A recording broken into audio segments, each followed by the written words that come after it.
बाकी बड़े उम्र के लोग अलग हैं। 1 लाख युवक जान गंवाते हैं हर साल लापरवाह ड्राइविंग के कारण। आप सोचिए, 25 साल लगते हैं एक बच्चे को पालकर बड़ा करने में, और 25 सेकंड में लापरवाह ड्राइविंग के कारण वो लाश में बदल जाता है। क्या बीतती होगी उस मां के ऊपर जो अपने जाते हुए बेटे की पीठ देखती है और आते हुए बेटे का मुंह नहीं देख पाती। आप लोग क्या सोचते हैं, अगर आप अपनी पावर दिखाना चाहते हैं तो मिल्खा सिंह की तरह तेज दौड़िए, या कि आप नीरज चोपड़ा की तरह, देवेंद्र झाझड़िया की तरह आप तेज भाला फेंकिए मोटरसाइकिल का कान मरोड़ने में, या तेज गति से कार भगाने में कोई बहादुरी नहीं होती। अगर आप सोचते हैं कि आप बड़े हैंडसम और डैशिंग दिखते हैं तेज गाड़ी भगाते हुए, आप डैशिंग हैंडसम नहीं दिखते, आप लापरवाह दिखते हैं, आप बेपरवाह दिखते हैं, आप बेवकूफ दिखते हैं।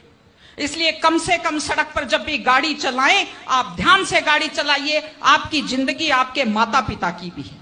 एक छोटी सी चीज और कहना चाहती हूं, हमारे बुजुर्ग हमें जब पालते हैं, जो लोग खेती से बच्चों को पढ़ाते हैं, जो लोग छोटी आमदनी में बच्चों को पढ़ाते हैं, उनकी पूरी उम्र खप जाती है अपने बच्चों की जिंदगी बनाने में, और उसके बाद दुख का विषय है, बड़ा पीड़ादायक सीन मैं कई जगह देखती हूं कि एक माँ बाप मेहनत करते हुए हाथों में आइटन पड़ जाते हैं, एड़ियां फट जाती हैं, कपड़े मैले फट जाते हैं, और उसके बाद जब बेटे को पढ़ा लिखा कर तैयार करते हैं, उसके बाद पढ़ी लिखी बड़े घर की थोड़ी बेटी आ जाती है तो माँ बाप की तरफ ध्यान नहीं देते।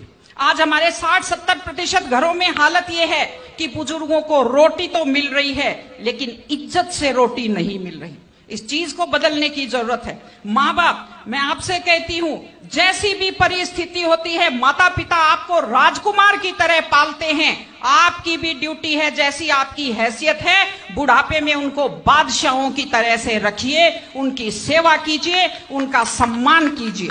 इस तरह से माता पिता की सेवा कीजिए। वो अपनी जिंदगी आपके लिए कुर्बान कर देते हैं। और माताएं बहनें बैठी हैं, एक छोटी सी लास्ट बात जो मैं कह रही हूं, बेटियों को समझदार बनाइए, बेटियों को बेटा मत बनाइए, क्योंकि बेटे तो लापरवाह होते हैं।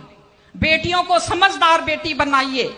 जब वो घर से बाहर जाती है तो उसको समझाइए कि वो साथ अपने घर की इज्जत लेकर के जाती है। बेटियों को समझाइए कि कैसे लोग मीठी मीठी बातों का जाल लेकर शिकारियों की तरह से घूमते हैं, और अपनी बेटी को संस्कार दीजिए कि वो जिस घर में जाए अपने सास ससुर की सेवा करे। आजकल मैंने नया ट्रेंड देखा है, बेटियां माँ मम्मी की तो बहुत चिंता करती है लेकिन सास की चिंता नहीं करती हैं। ये गलत चीज है। औरत घर की धुरी होती है। अगर वृद्ध लोगों की चिंता नहीं करेंगे तो हमारे वृद्ध लोगों को सुरक्षा कैसे मिलेगी, उन्हें सम्मान कैसे मिलेगा, इनकी जिंदगी खुश कैसे होगी।